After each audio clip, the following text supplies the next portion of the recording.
Hello everyone, welcome to the free YouTube mentorship for the card counters. And on this very first installment, I want to introduce the concept of vortex mathematics and its application in trading. So let's get right into it.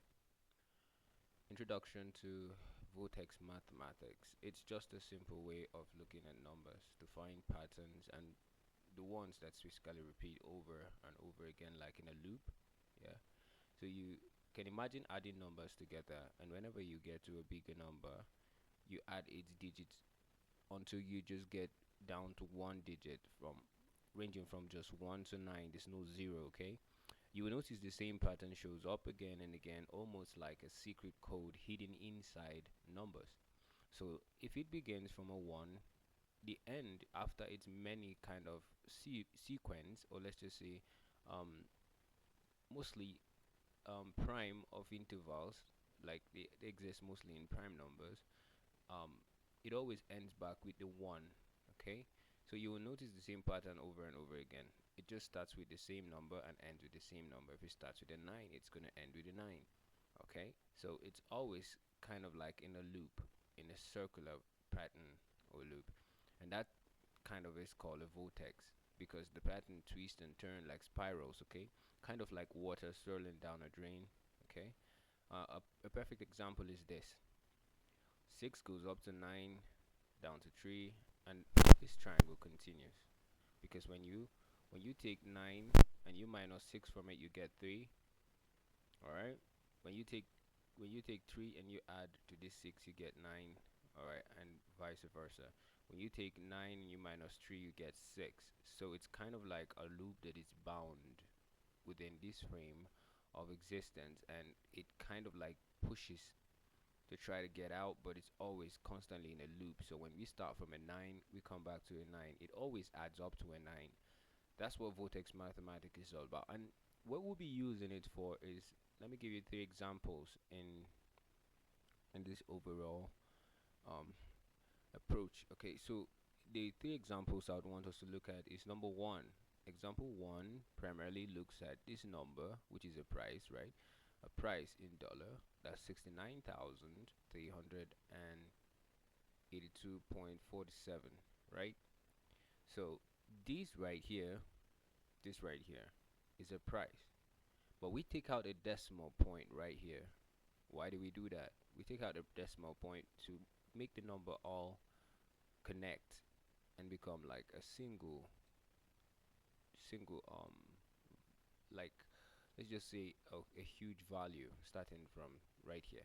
And we take out this not because vortex mathematics does not have any kind of respect for decimal points. Okay, decimal points, numbers after the decimal points are also added. So you take out the decimal point and you just add the whole thing, and by summing the entire thing you get 39. 39 is still two numbers joined together, and remember, we only work with 1 to 9, right? So we still add 39 again, we get 12, still two numbers, not very cool. So we add 12 and we get 3. So the digital root reduction of this general number over here is the same thing as 3. So its true value, or digital root reduction, would be 3. Now if you take this also, you add them together, you sum the entire thing together including the zeros. Like, the zeros don't count, so you can like take them out whenever you're doing digital root reduction, just to kind of like give you a little bit of smaller number to work with. And when you add that, you get 11, and when you add 11 you get 2, because 11 is still two values. Okay, and when you add them together you get 2. Okay, that's why 11 is the number of um reversals. Excuse me. 11 is the number of reversals, and so is 20, because 20 is 2 plus 0, and it's the same thing as 2, because 1 plus 1 equals 2, and 1 equals 2 in vortex mathematics. So we can actually say 20 is also a number of reversal.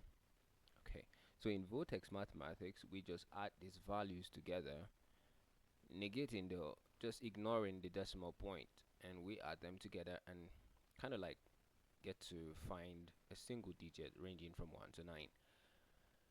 So how we use them is this, okay?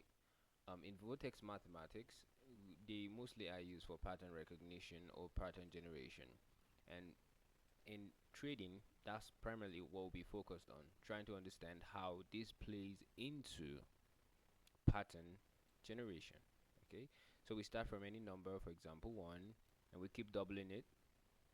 Use another rule. Okay, every time you get a number, you add its digital roots together until you get one digit. This is called the digital root. Okay, so 8 times 2 is 16. 16 plus 60, 1 plus 6 equals 7. So the when you write the new number down, you keep going, and you will notice the results repeat in the same order forever.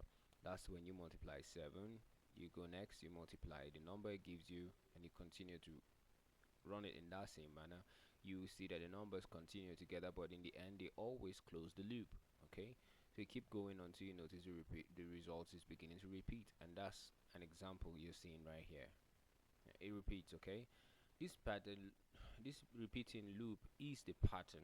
Okay, and people use this to study cycles, nature, music, energy, and even timing of things like in trading signals or in markets. Okay, so you can basically use this, all right, to make predictions of what is going to be happening within certain days.